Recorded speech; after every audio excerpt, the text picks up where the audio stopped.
vou me apresentar, meu nome é Anderson, sou psicólogo clínico. Deixa eu botar aqui um pouquinho, é mais fácil.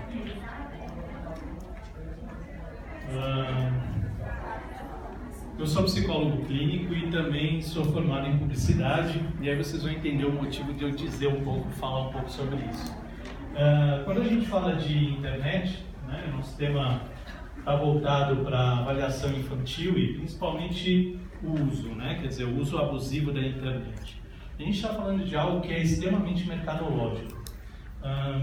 Se a gente for parar para pensar, talvez o iPad, né, quando a gente fala de tecnologia touch, a gente está falando de uma evolução que talvez nas últimas décadas, desde a televisão, tenha sido o maior avanço que nós tivemos através da telefonia celular e depois da tecnologia touch. Eu vou explicar um pouquinho do porquê que a tecnologia é tão atrativa para os adolescentes, ok?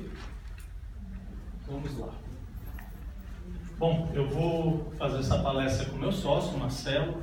Nós atendemos na mesma clínica, né, em São Paulo, e a gente achou essa frase bem interessante, né? Ultimamente o que a gente vê é que essa é a década onde as crianças se divertem com o iPad e os adultos com os livros de colorir.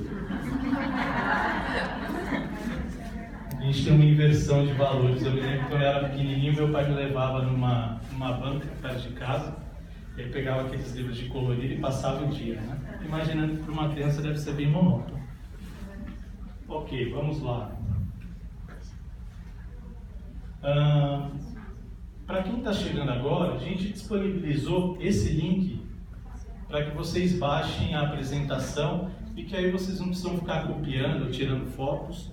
É um link simples lá. Além disso, a gente tem uma série de outros textos e principalmente aquilo que a gente utilizou para a pesquisa, né? Então tem uma pastinha lá, vocês vão baixar, tem a apresentação, os textos e alguns outros, alguns materiais aí interessantes a respeito da internet, ok? Todo mundo pegou? Posso tirar? Não? Então sinalizem aí.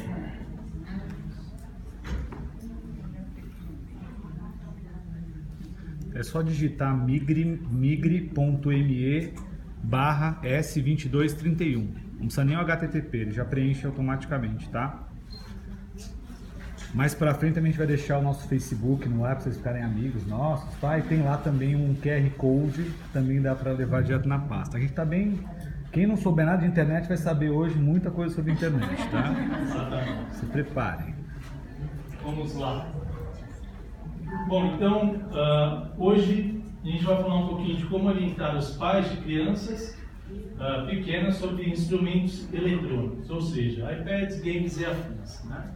Então, quando a gente fala do uso da internet, isso obviamente é algo recente, no Brasil principalmente, em 95 a gente começou com a internet de escada, né? E esse tipo de recurso é algo que é novo para os pais. Vamos imaginar pais que cada vez mais há uma dificuldade de interação com os filhos, né? E o smartphone veio para velar, ou seja, para tornar isso cada vez mais sob o controle da criança. Por quê? Porque é algo portátil, né? Uma das coisas que a gente começa a perceber é que muitas vezes os pais conseguem ter uma avaliação dos filhos por observação. Com o advento do smartphone isso acaba sendo mais difícil, né? Porque a criança consegue carregar aquilo para onde ela quiser, tá?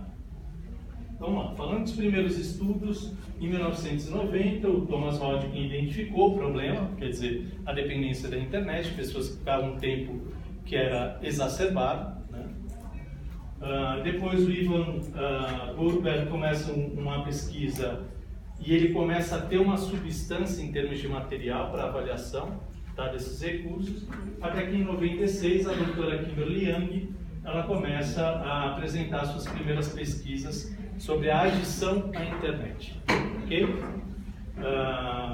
Vocês vão encontrar textos dela lá também, ok? Vamos lá, critérios diagnósticos para uso abusivo da internet. Então, preocupação excessiva com a internet, necessidade de aumentar o tempo conectado. Então, a pessoa começa a exibir esforços repetitivos para diminuir o tempo de uso, ela tem uma dificuldade de administrar o tempo do uso. E se a gente for avaliar, quer dizer, quando a gente começa a usar a internet, é uma coisa que se repete, né?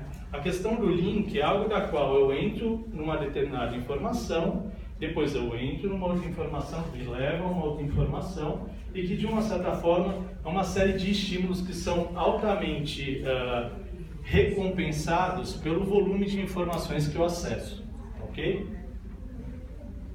Apresentar irritabilidade ou depressão quando privado, isso é bem comum. Permanecer mais tempo do que o programado. Prejuízo das relações interpessoais em detrimento do uso da internet. Mentir a respeito das horas conectadas, então geralmente a criança ou adolescente acaba falando que ficou menos. Né? E a internet muitas vezes funciona como um moderador do humor. Tá? Só para vocês entenderem, assim, eu e o Marcelo nós atendemos um caso em comum, atendia o adolescente e o Marcelo atendeu os pais. Né? E uma das coisas que a gente notava, assim, primeiro que era um menino extremamente dinâmico, muito inteligente, e que era muito difícil você fazer o uso do controlar o comportamento compulsivo, porque de uma certa forma o menino conseguiu uma oferta de $10 mil para um joguinho que ele elaborou. Né? Então, assim, o que a gente começa a ver é que você tem um adolescente de 14 anos que talvez ganhe em um mês o que o pai não consegue ganhar. Né? E de que maneira que a gente vai intervir sobre esse estímulo, que é um estímulo potente. E aí tudo começou, pai, mas eu posso fazer isso, eu tenho $10 mil. E aí, pois é. Eu estou torcendo para o meu filho nascer em fevereiro, se ele me der esse problema, eu não vou ficar preocupado. E uma das coisas que a gente nota é que o pai não sabia exatamente como interagir ou de que forma dar limite a esse tipo de coisa. E a gente começou a tentar fazer um treino de pais em conjunto, né? E a conversa, obviamente, com um adolescente. E aí a gente falou, que bom, né? A gente conseguiu diminuir algumas coisas. Ele tinha um vlog e, assim, os textos eram muito elaborados e divertidos. Então tinha um acesso elevado, até de, vamos supor, eu estudava na escola e já tinha quase que 400 pessoas da turma ficavam seguindo os comentários que ele colocava na internet. E uma das coisas que a gente ficou surpreso é que quando as coisas estavam diminuindo, né, a empresa, a NET, fez uma oferta para ele se ele podia ser garoto propaganda para um produto que eles queriam lançar.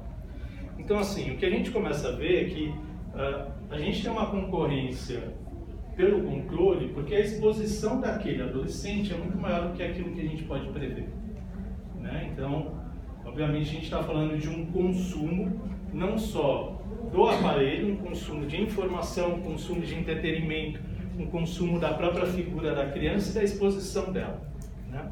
E que muitas vezes é difícil da gente controlar e não tem exatamente como medir o alcance de todo mundo que é anônimo num dia e no dia seguinte pode se tornar uma celebridade.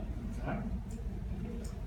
Vamos lá, falta de controle. Então, contextos que colaboram para que assumam pouco controle sobre o tempo de uso da internet. Então, geralmente, você nota crianças com impulsividade elevada, baixa autoestima é comum, tá? Vulnerabilidade a emoções negativas, quer dizer, tem uma intolerância à frustração, e a suscetibilidade à influência cultural. Isso é bem característico. Uma coisa que foi engraçada, a gente estava atendendo um adolescente e o menino cismou que queria um rato do deserto. Aí o pai, pelo amor de Deus, mas você vai trazer um rato, um bicho nojento, vai ficar fazendo xixi, cocô o dia inteiro aqui em casa. A menina entrou na internet, pegou um texto, imprimiu e botou para o pai. Pai, olha só, ratos do deserto vivem no deserto, portanto eles precisam de pouca água, logo ele faz pouco xixi e cocô. Para tudo ele tinha uma resposta. Né? Daqui a pouco, depois de 2 sessões, estava eu pensando em comprar um rato do deserto. Que me controlar. Ok, vamos lá. Muitas vezes os pais possuem pouco conhecimento e não conseguem caracterizar o abuso do tempo de conexão na internet. Às vezes o próprio pai não tem o alcance ou não consegue perceber de fato de que maneira que esse adolescente faz uso, porque ele não conhece ou não sabe como manejar esse tipo de instrumento. Ok? Vamos lá, alguns fatos interessantes. Primeiro, as crianças e adolescentes que nasceram entre os anos de 1990 e 2000, elas cresceram com a internet e com a tecnologia digital. Então, essa é classificada como geração D. Então, de 1990 a 2000, a gente tem uma geração, a gente começa a perceber que tem um acesso à internet desde que nasceu. Tá? Além disso, essa é a primeira vez na história da humanidade na qual as crianças ensinam aos pais algo que elas não sabem mexer. Então, primeira vez a gente começa a ver adolescentes ensinando os pais a lidarem com um objeto. Tá? Isso nunca aconteceu, né, na história desse país.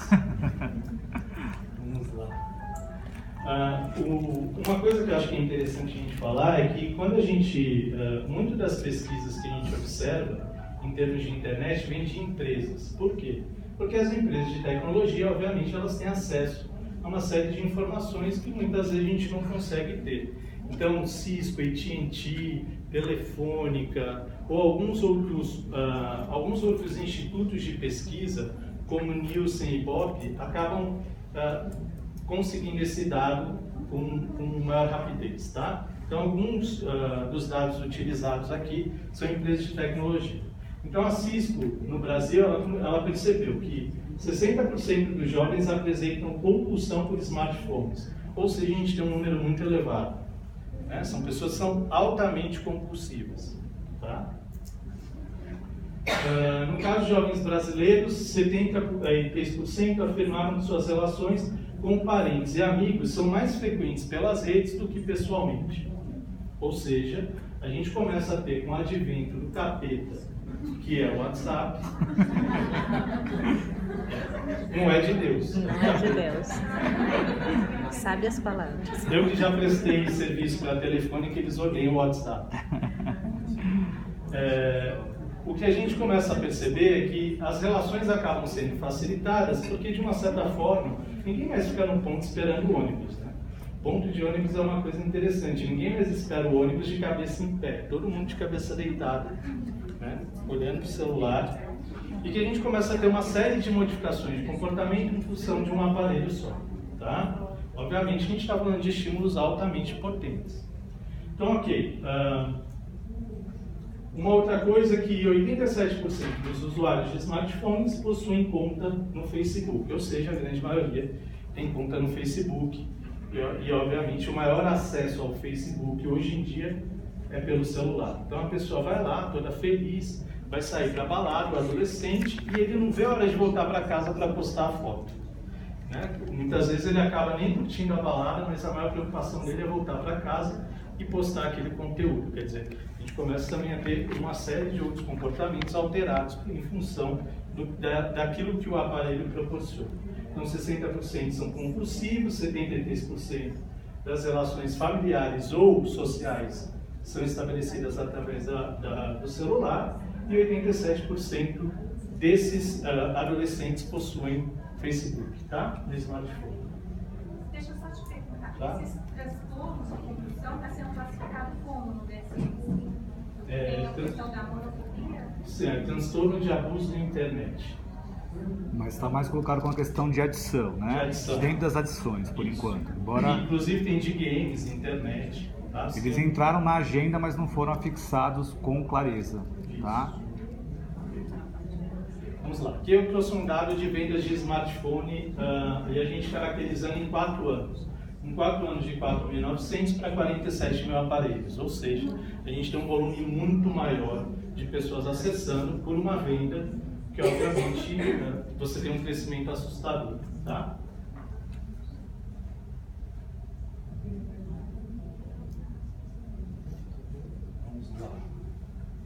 Então, o maior volume de uso é através do smartphone, tá? E aí, população geral.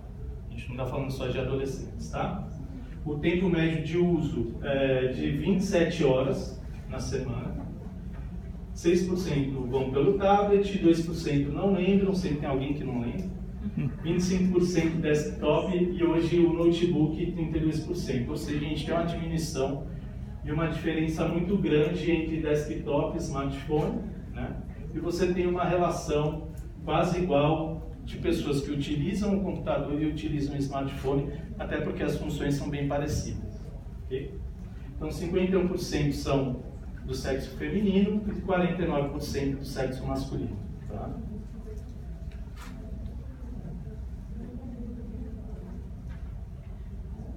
Entre crianças de 9 a 16 anos, 47% utilizam todos os dias ou quase todos os dias, 38% uma ou duas vezes por semana, 10% uma ou duas vezes por mês e 5% menos de uma vez por mês. Quer dizer, é quase raro alguém que tem um acesso restrito da internet. Tá?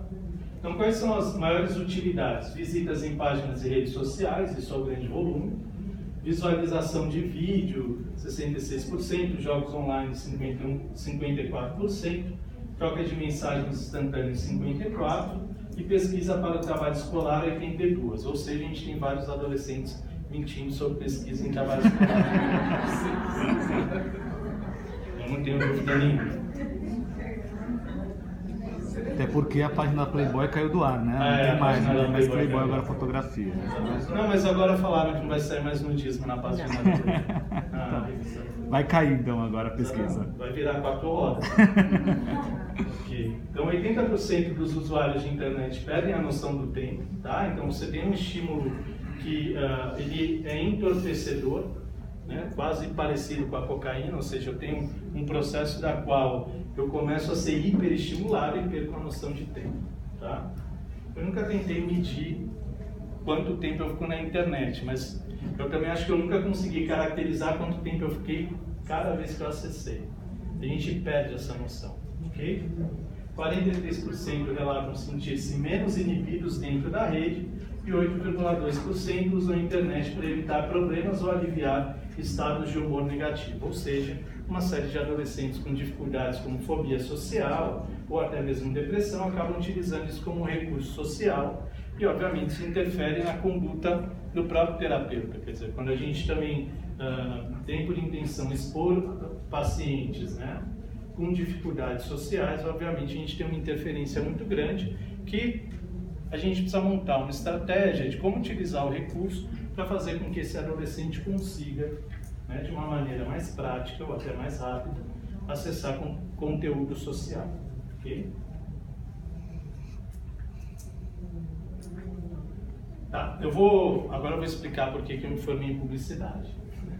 Uma coisa que eu acho interessante, quando a gente fala de comportamento do consumidor, a gente está falando de algo muito behaviorista, tá?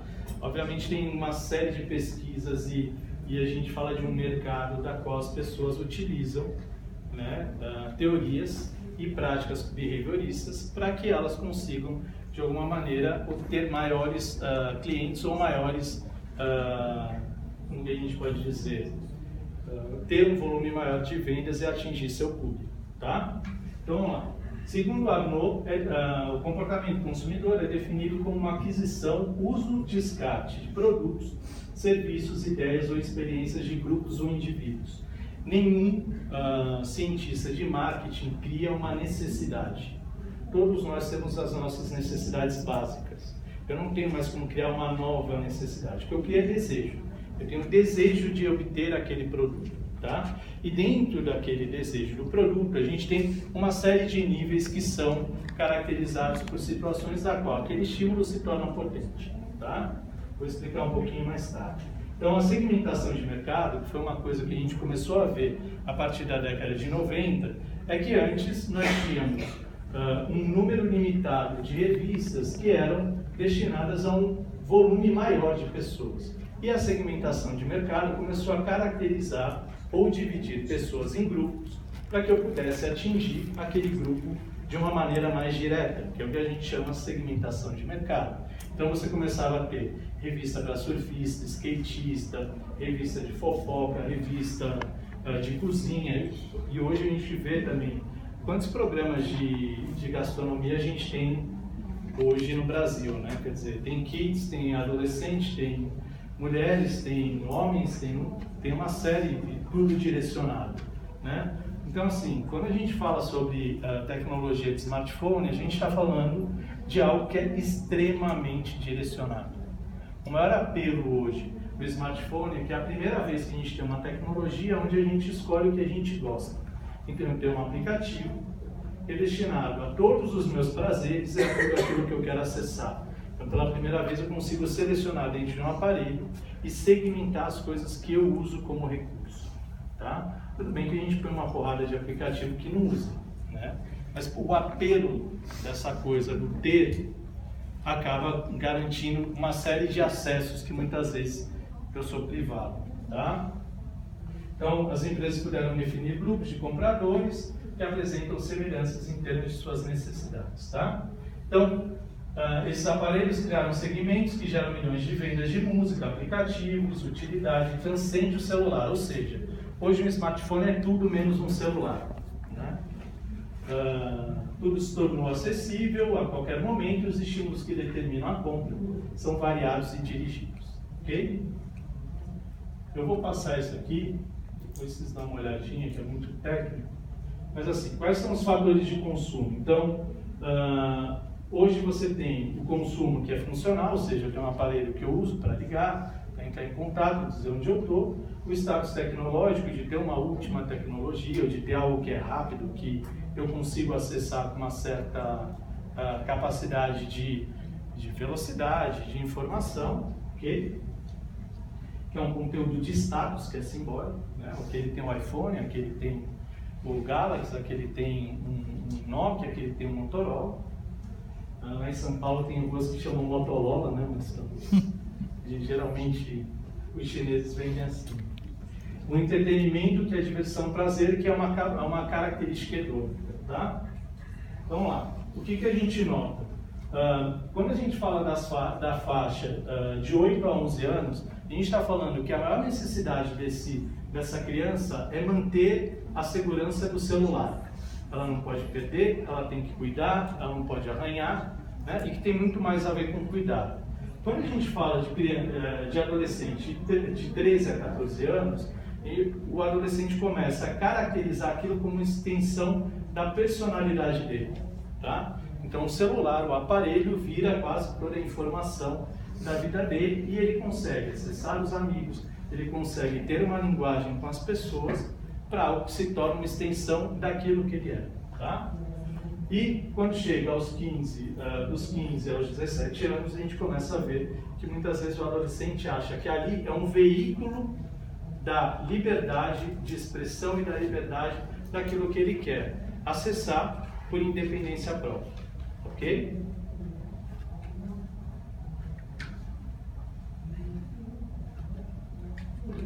Então, falando um pouquinho de fatores de adição, tá? Então, assim, primeiro, quando a gente fala de fatores de conteúdo, a gente está falando de uma abundância de conteúdos excitantes e aditivos, como jogos, música, bate-papo, informação, e que obviamente isso torna o aparelho extremamente interessante para que o adolescente o acesse, tá? Então, é uma facilidade de acesso, aumenta o seu grau de dependência, o input é mais direto na nossa mente, ou seja, eu tenho informações que são altamente acessíveis, ok?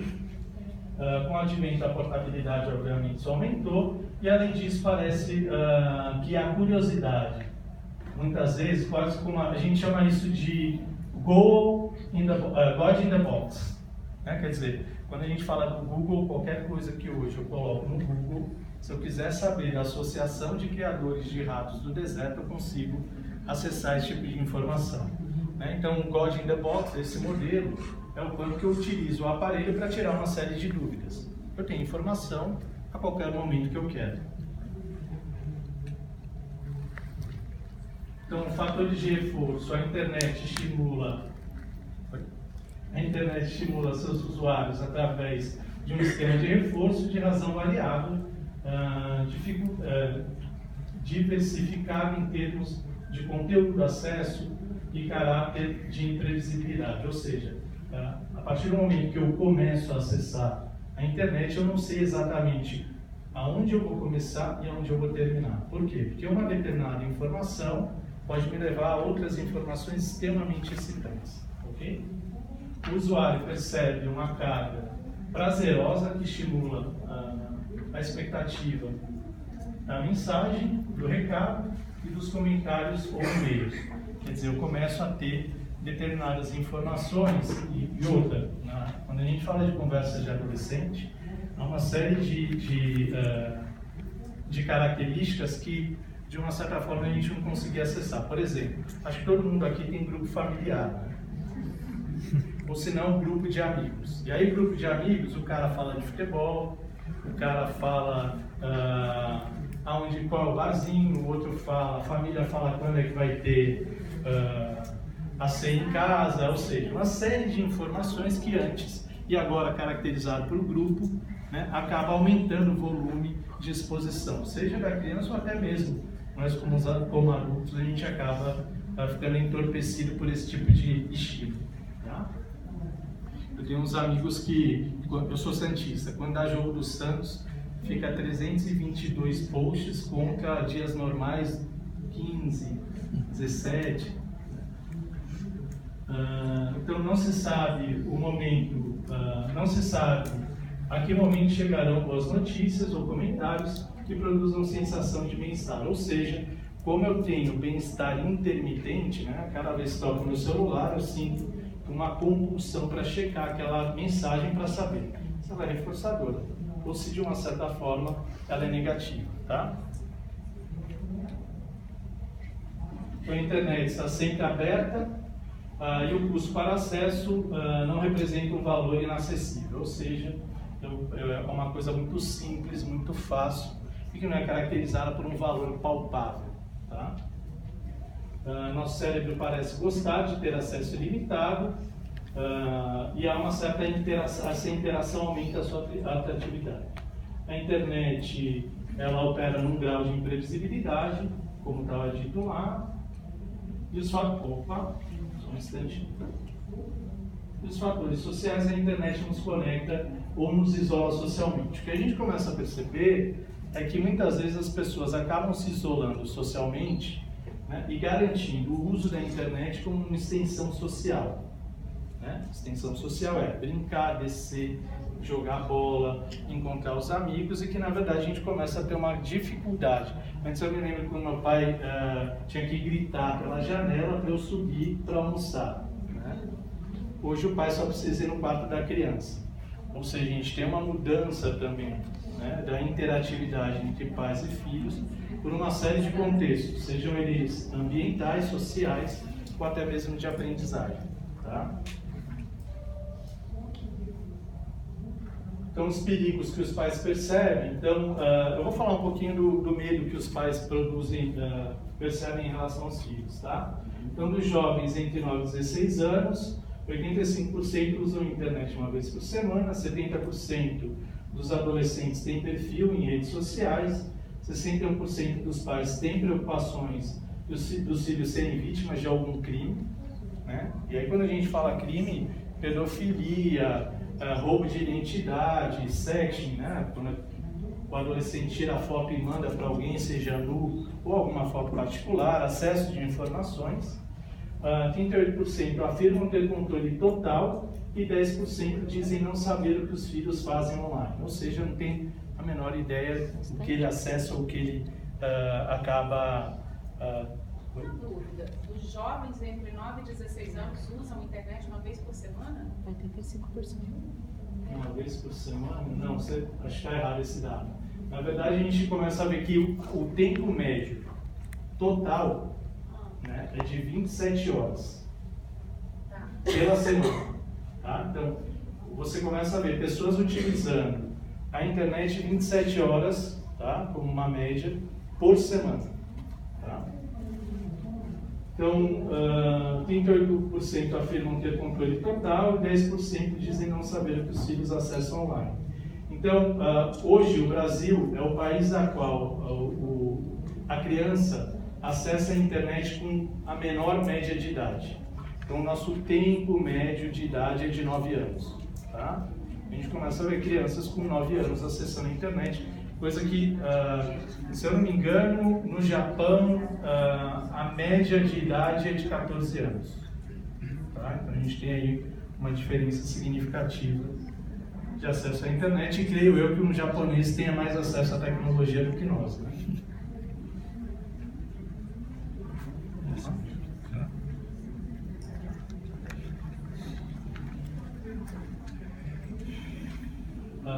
Mais de 70% das mães postam ou postaram fotos de seus filhos nas redes sociais.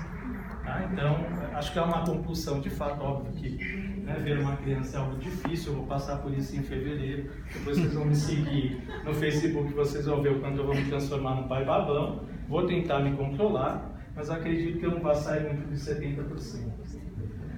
Uma coisa um dado que a gente achou interessante é que, assim, entre 2 e 5 anos, você tem 69% das crianças sabem usar o mouse, já sabem utilizar o mouse, mas 11% não sabem nem amarrar o cadastro. Né? Então a gente começa a ver a facilidade que a tecnologia cria, e a gente está falando de algo tão motor quanto amarrar um cadastro. Está chovendo smartphone, olha só. Exatamente. Deixa eu só passar mais esse. Então, assim, falando um pouco dos medos, os pais, 45,5% têm medo de que algum maníaco sexual tenha acesso a fotos ou informações dos filhos, isso nos Estados Unidos, tá? 16% que eles dividam determinadas informações, e que essas informações, obviamente, algumas delas são sigilosas e expõem a criança. 11,5% tem comunicação com estranhos, né? Quer dizer, eu não consigo medir exatamente com quem ele está falando, pode ser algum estranho, e obviamente a gente vê que o americano é bem persecutório nesse quesito. E aí você tem coisas como drogas, álcool, raiva, manifestação de cyberbullying. Então você tem outras informações ou outras situações a qual os pais têm muito medo. Tá? Ok. Então, só para como proteger seus filhos, né? Então, para evitar o pior da rede, é importante que você mantenha o computador em uma área comum da casa para poder observar o que o filho acessa. Orientá-lo a não aceitar convite de gente desconhecida, isso é importante. Desde pequenininho a gente aprende para não aceitar coisas de pessoas estranhas na rua, né? Que navegue algum tempo com a criança, ou seja, é importante que o pai também participe desse momento, que ele saiba, que ele instrua, tá? Então, que ele aprenda sobre os serviços utilizados pela criança, observe suas atividades.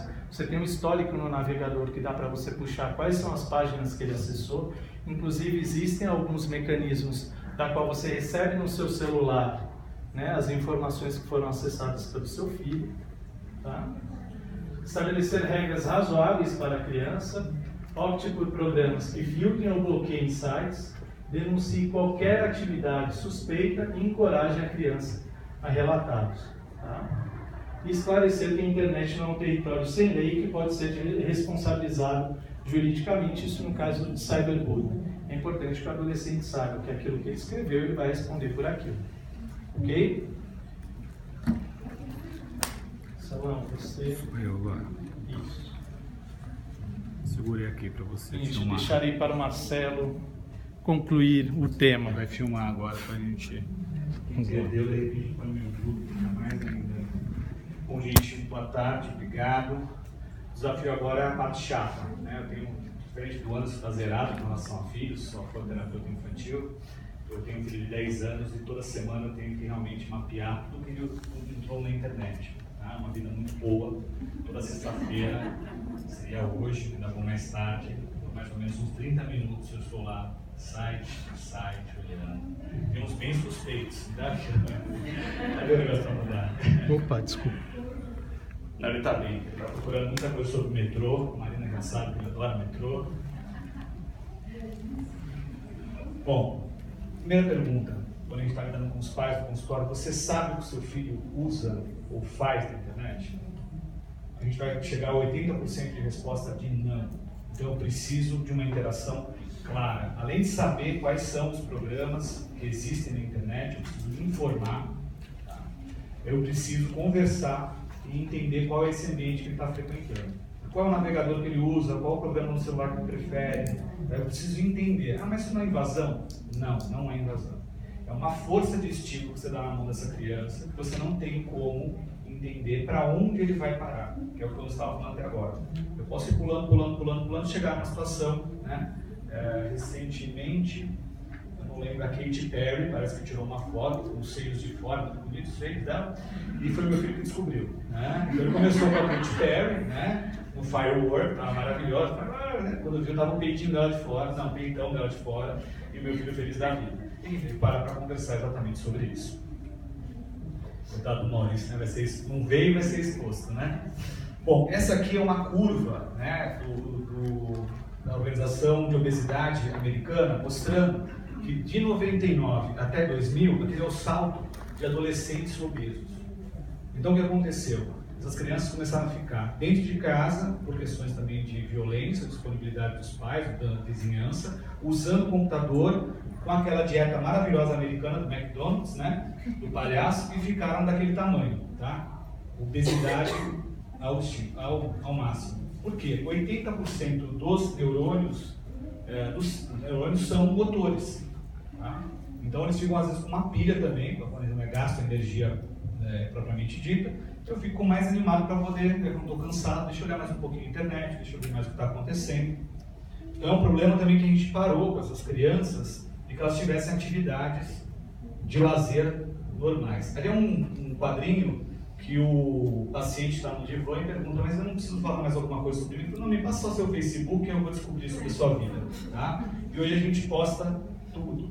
O problema, muitas vezes, hoje a gente descobriu em alguns trabalhos que muitos pedófilos estão só procurando fotos de pais que postam fotos dos seus filhos recém-nascidos. Tá? Então a gente também está alimentando espontaneamente algumas coisas sem pensar. Meu filho agora ganhou o direito ao Facebook, graças a Deus está super desinteressado. E eu dei para minha mãe, ela quis montar desde o começo um Facebook como se fosse a vida toda dele. Loucura de vó, né? Marina Sábia está aí com a mãe cuidando do pequeno. E aí o que aconteceu? Quando eu fui devolver o Facebook para o meu filho, quando eu olho, estava um monte de foto do meu filho assim, tomando banho, né? E minha mãe, eu falei, mãe, você perdeu o senso? Ah, não, mas é tão bonitinho. Deve ser bonitinho pra gente, né? Não para o público em geral. Então, às vezes, as pessoas, elas confundem o mundo particular delas, né, como sendo adequado para a exposição social. Não é. Bom, então, pais, perguntas, suas pequenas dúvidas. Quando dar no celular ao seu filho? Você deve ter um monte de informação. A gente vai chegar hoje mais ou menos à conclusão. Alguém quer perguntar alguma coisa? Quantas horas você deve ficar na internet? Como falar sobre pornografia, pedofilia e os perigos sexuais na internet? Devo monitorar meu filho? Essa já é uma resposta que eu vou dar. Sim, sempre. Sim. Esquece essa história, tá? Vamos entrar na balada da psicanálise da liberdade, que a internet não existia na época do Freud, tá? E o Freud trouxe a filha dele, que tinha casado com uma mulher descasada, com uma três filhos, ficar debaixo e subir a fazer análise para ele prestar atenção. Então ele já monitorava a filha dele naquela época, tá? Quando há amadurecimento sexual, para conversar sobre o que a internet pode proporcionar. Estarei incentivando o que a internet tem para oferecer, conversando com ele? E qual a idade certa para cada um desses momentos? Né? Se já quando a gente não tinha internet, conversar sobre sexo é uma coisa super fácil de ter com um filho, né? Não é? Uma coisa fácil, a gente é habilidoso para falar sobre isso, né? E aqui é olha o nível do problema. Essa aqui é uma foto do Snapchat. Snapchat, todo mundo conhece Snapchat? Sim. Ah, danadinho. Bom, então, e aqui o que acontece? A mocinha, né, está tendo um maior problema hoje nos colegiais porque fotos íntimas estão vazando, porque sempre tem um macho escroto cretino, né, na história. Esse é o problema. Então ele consegue convencer a moça, mostra o peitinho, não sei o que, ele vai lá, mostra o peitinho, e no dia seguinte ele põe no WhatsApp. Você conhece a piada do cara que encontrou uma... Como é que tem um gênio na lâmpada? Gênio da lâmpada. Aí ele esfregou, você tem 3 desejos. Ah, tá, então eu quero uma mulher, era Gisele Bündchen para transar, né? Pareceu quero a Isis Valverde, pareceu isso. Era um terceiro e último, posso, falta um. Eu falei, eu quero um cara. O gênio na minha hora, por que um cara? Porra, comi 2 mulheres gostosas, não vou contar com um cara, eu preciso contar com um cara. Então, essa é a escrotice masculina, ela vai acontecer. E numa adolescente, ela só tende a ser pior. Tá? Então, o aumento de transtornos psicológicos, de certa forma, a gente pode dizer que a internet só tem ajudado. Sedentarismo? Colabora. Obesidade? Colabora. Isolamento social? Colabora. Violência doméstica, bullying, cyberbullying? Colabora também. O uso da internet só tem aumentado. Se alguém lembrar de mais algum, né, se faltou mais algum, me avisem dos problemas da modernidade. Então aqui eu tenho um gráfico mostrando quanto foi o aumento de minutos. Aquele lá de cima é o Facebook, tá? Eu tenho 36 minutos. Não consigo ver o que é. E aqui são os apps, os softwares usados no celular mais usados. Para minha surpresa, que eu acabei de falar, quem está lá em cima é o Snapchat, que é a fotinho private. E ao mesmo tempo eles criam conversas particulares, que é muito usado para essa história de namoro, dessa suposta intimidade. Bom, então para ser um bom pai, a ideia é observar, limitar e ter, de certa forma, um alvo. O alvo é sempre a criança. Tá? A exigência, uma exigência atual, né? As pessoas têm uma necessidade de querer ser bons pais, e isso se tornou uma demanda. É possível nos dias de hoje atender essa demanda? É, mas a gente tem que pensar muito e ter uma cobrança muito alta ao mesmo tempo. Ser um bom pai é dar tudo que a criança quer e precisa?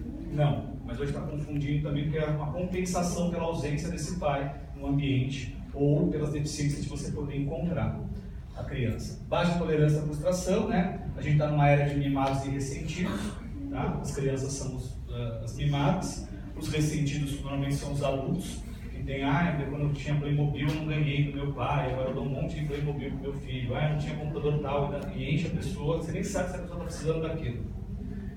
Então quem são os mimados? Aqui está falando basicamente das crianças, porque são criadas só por pessoas que estão numa fase de ressentimento. Tem um livro do Theodore Dalrymple, que é um psiquiatra, esse é um nome fictício dele, é um psiquiatra inglês, que chama Podres de Mimados, acabou de sair. Ele fala muito dessa sociedade atual, de como que as pessoas estão, que não vai dar para ver em hipótese alguma, depois lá no slide que vocês vão baixar, vocês vão conseguir enxergar. Vocês nos desculpem, mas a gente não imaginou que ia perder resolução. Então vamos prestar atenção no que seria o problema hoje para a gente diagnosticar que está saindo fora do eixo. Então eu tenho excesso de tempo, né, de conexão acima de 2 a 3 horas diárias, né, sem ter opção. Se for um tudo fica pior ainda, com prejuízo das horas, de qualidade de sono e compulsão da internet. Eu vou ter basicamente também comportamentos de irritabilidade. Desliga abruptamente o computador ou muda de tela na presença de algum familiar ou adulto. A coisa mais legal que você tem que fazer com o adolescente é o seguinte: deixa ele sozinho no iPad, no computador, e você vai passar na porta do quarto assim. Ó. Se ele estiver distraído, tá tudo bem. Se ele fizer, oi, tudo bem? Dá merda. Certeza. Corre no teu computador, vem copiar a tela, que é sacanagem. Tá rolando, tá? Afasta-se cada vez mais da família e se torna cada vez mais isolado no seu quarto e no computador. Queda do rendimento escolar, sem qualquer motivo aparente. Trocas e confusão entre unidade pessoal com o mesmo próprio nome e perfil virtual criado. Isso na adolescência, quando a gente vê que as pessoas começam a pedir, elas estão criando. Não tem apelido mais sem graça do que aquele que a gente cria. Eles chegam nesse ponto. Eles criam um apelido na rede e querem que você reconheça. Acesso a salas de bate-papo, né, restritas ou privativas, chamadas de áreas de sussurro e sem monitoramento das conversas. A gente tem inúmeras áreas, é dificílimo somente pelo WhatsApp, né, que ele falou que é do capeta, que eu concordo. Por favor, não me coloque em nenhum grupo de WhatsApp, porque eu vou sair logo em seguida, tá? Eu tenho um certo problema com isso. Ser participante ou alvo de cyberbullying, como vítima, agressor ou como mero colega que acompanha o problema sem denunciar o que ocorre na escola ou qualquer outro lugar e lan house.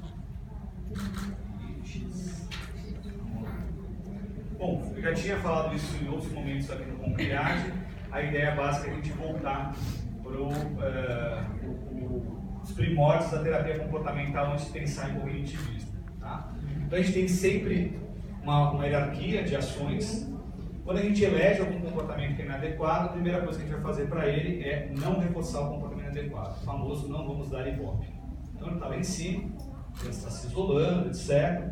Eu vou criar formas de que aquilo não seja exposto. Né? Não vou ficar falando para ele, você está no quarto, você não sai daí, você não liga para sua família. Tudo isso eu vou fazer o seguinte, passar um zíper, que se chama não reforçar o comportamento inadequado, não dar ibope.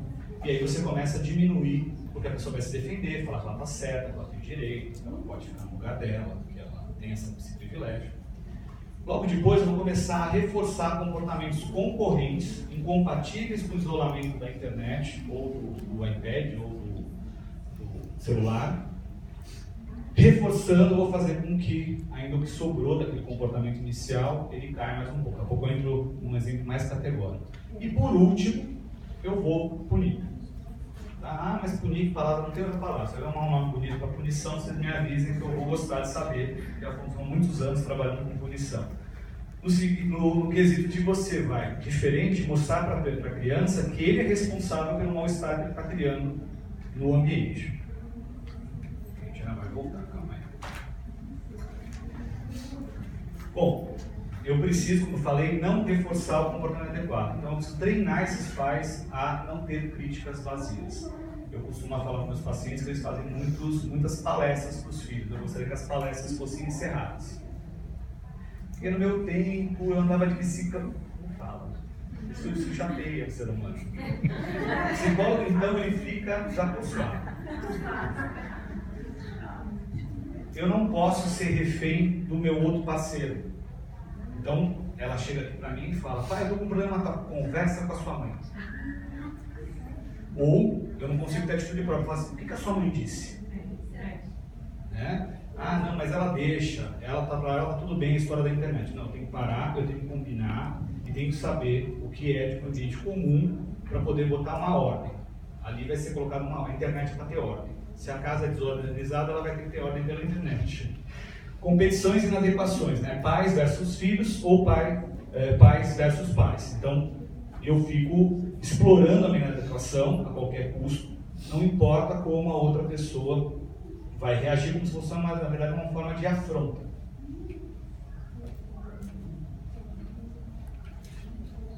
Então, mais cedo que se torce o pepino. Então, eu vou falar hoje sobre rotina.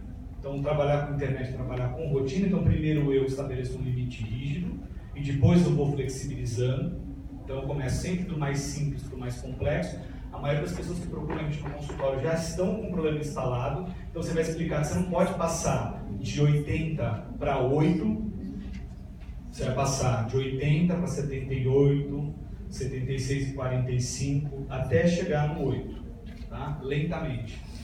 Eu tenho que saber explicar no consultório o que é o processo de extinção. Para quem só é terapeuta cognitivo-comportamental, lembrando que o processo de extinção, toda vez que alguma coisa que antes dava reforçamento, eu cesso, eu gero no organismo uma variação de respostas, uma explosão de respostas ligadas à frustração e à agressividade.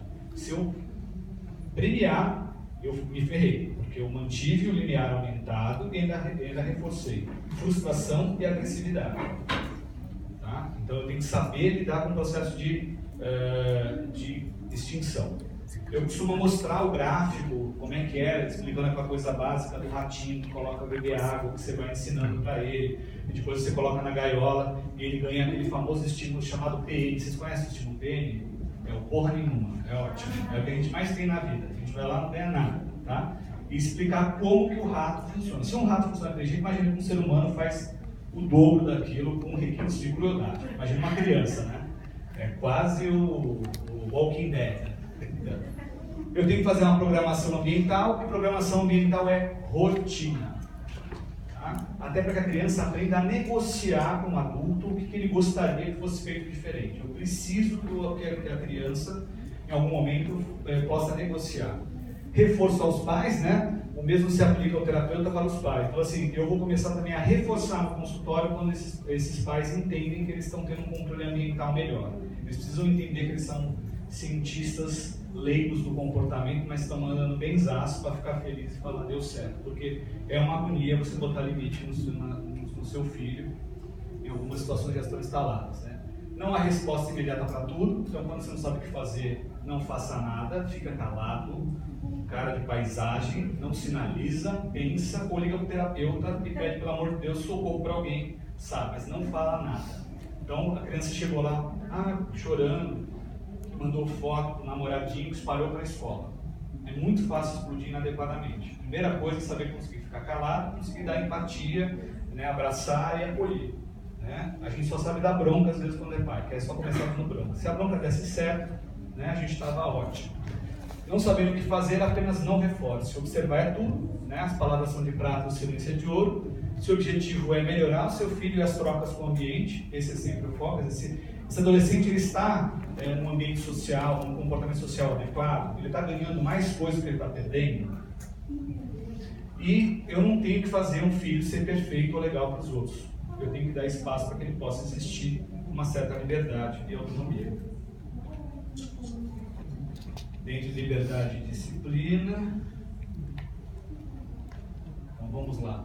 Hoje a gente tem um problema da escola e seus limites atuais, né? Eu estava até conversando com o Ricardo, irmão da Marina, falando que a escola não faz nada ultimamente, eu estou concordando com ele. Tá?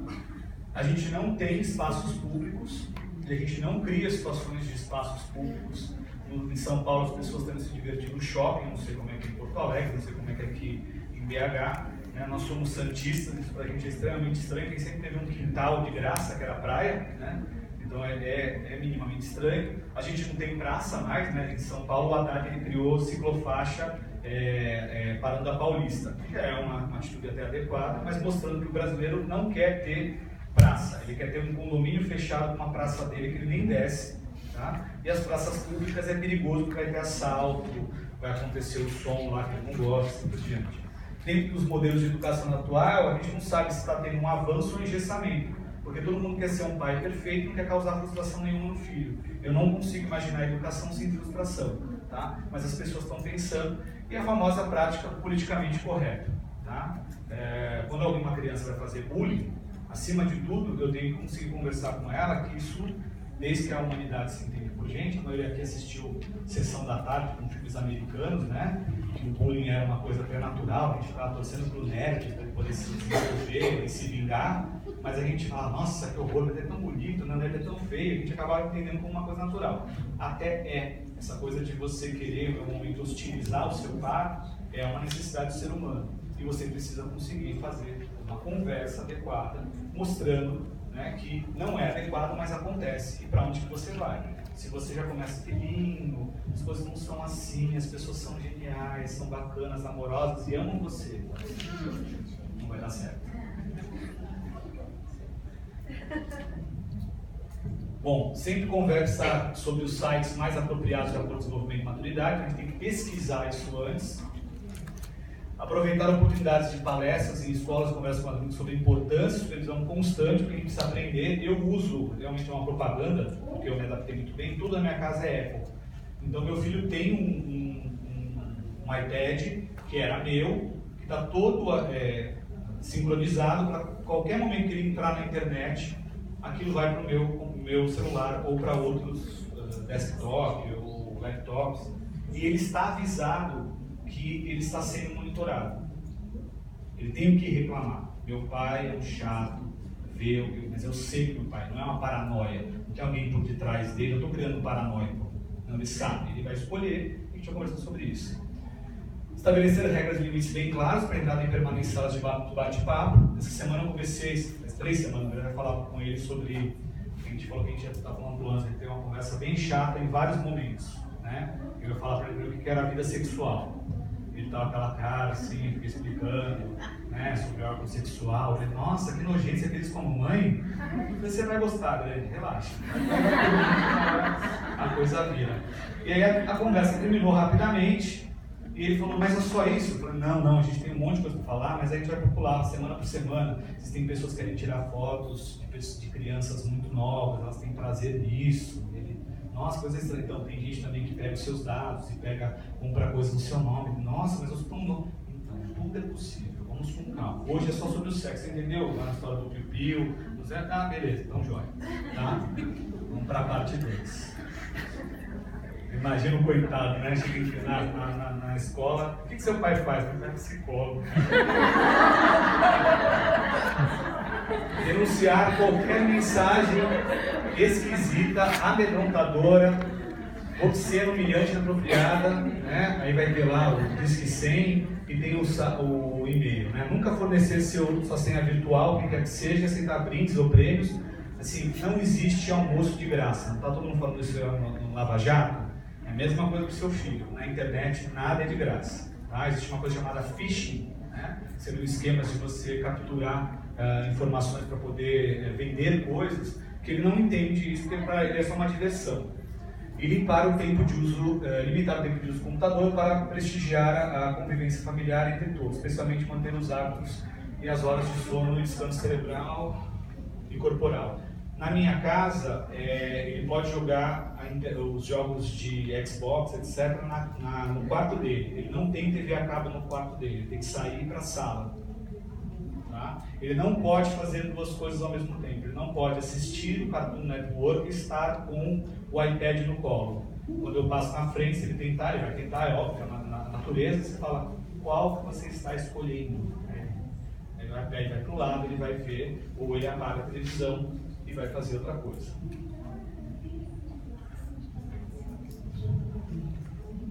Bom, a gente vai usar filtros de segurança, a gente precisa se informar, existem revistas falando sobre isso. Eu aconselho todo mundo a procurar um técnico de informática e pedir que ele cuide disso para vocês, tá? Eu não acho que dá para vocês aprenderem, porque eu sempre fui muito ligado em informática, para mim é fácil, e a Apple é fácil.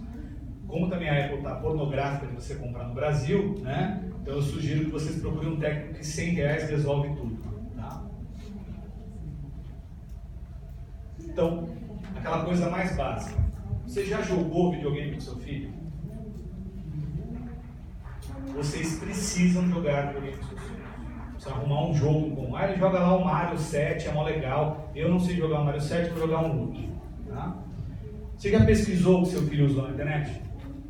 Então, além de pesquisar, vocês vão oferecer. Eu conto para ele que estou monitorando a internet? Sim, você vai contar.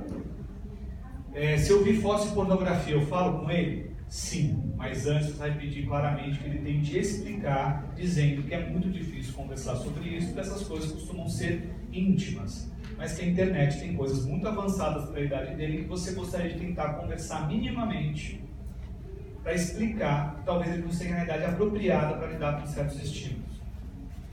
Tá? Então é uma conversa aberta, é difícil, de preferência tem a dois, use o seu companheiro, e se não der certo, procure alguém para ajudar com essa conversa. Eu devo travar o conteúdo, deixar o livro até ocorrer o problema? Vai travar, não vai esperar, ninguém espera nada acontecer. Ele está travado. Até o próprio travamento ele pode trazer uma conversa com o seu filho adequado. Então quem quer comprar essa briga, né? Então, dicas para brincar com segurança. Tem que evitar jogar antes de dormir, tá? Eu preciso que a criança pare de jogar ou de entrar na internet pelo menos 1h30 ou 2 horas antes da hora de dormir. Isso já está provado cientificamente, não percam seu tempo. A não ser que ele tenha uma liberdade com relação... lá em casa a gente faz o seguinte, ele está livre para sair das rotinas na sexta e no sábado. Se ele quiser pôr fogo na casa, fazer uma balada, está liberado. Sexta e sábado. De segunda, de domingo a quinta-feira é by the book. 8h30 na cama, umas coisas básicas, chatas pra caramba, que um dia a gente perde. Evitar jogos não adequados à faixa etária. Existe um jogo, esqueci agora o nome, que você é um ladrão, você tem que matar pessoas. GTA. Não, ele é amoral. Não é momento. Deixa a pessoa pensar sobre moralidade depois dos 8 anos. Tá? Eu sei que é difícil, mas o quanto mais você puder evitar que ele jogue GTA, uma delas é não comprando, uma delas é não monitorando. Tá? Então não tenha direito ao GTA.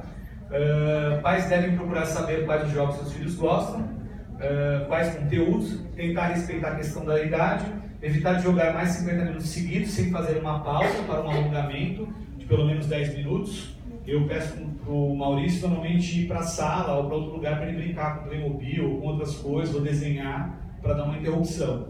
Alongamentos ajuda a prever lesões musculoesqueléticas. Você pode fazer uma brincadeira em casa, de corrida, ou de se jogar no sofá, de apertar, essas coisas. Não precisa ninguém virar fisioterapeuta e começar a alongar adequadamente, tá? Amasso, abraço, cócega, isso tudo alonga, tá? É ótimo. Evitar o uso de headphone. Headphone é proibido, porque você não sabe o que a pessoa está fazendo. Você tem que deixar, como eu falei, passar no quarto, reagiu mal, opa, voltou, né, vai para outro lugar. Se tem o headphone, você não sabe o que está acontecendo, tem uma conversa paralela, tá? E explicar que qualquer pessoa que ele for falar de estranho, você quer que ele te avise. O ideal é que a altura permita que você escute o que está ao lado, né? Então procurar manter a distância mínima de 60 centímetros da tela. Você pedir também o posicionamento das crianças, as crianças começam a ficar assim. Você tem que pedir para que ele fique numa posição confortável para ele. A gente está tendo uma série de problemas de coluna, em detrimento disso. Variar categorias de jogos. Existem os jogos que são do Kinect, é muito legal a família participar e brincar. Tá? Aí a gente tem que deixar de ser chato.